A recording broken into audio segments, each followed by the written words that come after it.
İndi Fransa ilə oyundan sonra Ayxan Abbasov özü də deyib ki, mən yazıları oxuyuram, mən də görürəm, mən də başa düşürəm, amma insanlar da bir fikir versin ki, Çempionlar Liqasında məsələn Juventus'udur, Milan'dır, odur, budur.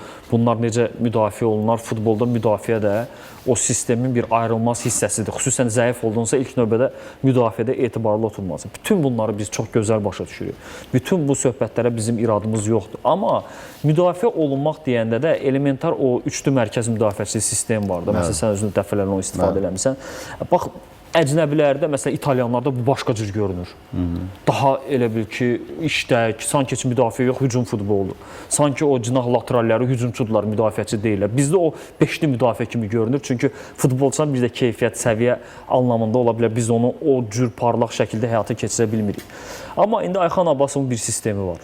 Mən ümumiyyətlə onu bəli, çox yaxşı baxıram ki, bir məşqçi bir sistemi öyrənibsə, onu yaxşı gəlişdiribsə, bu sistemdən getməyə kifayət qədər normal bir şeydir və yaxşıdır ki, çünki artıq o sistemi işləyə, təkmilləşdirə ən yaxşısını öz beynində gerçəkləşdirə bilir.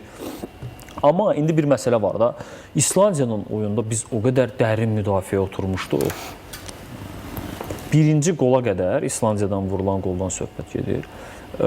Bizim futbolçular demək olar irəli çıxa bilmirdilər. Demək olar dərin müdafiədə oturmuşdular. Rəqibi belə öz birinci zonamızda hardasa qarşılayırdıq. Yəni ikinci zonanın girişi ilə birinci zonanın sərhəddində də belə deyək, orada qarşılayırdıq və bunun nəticəsi gəldi qol oldu.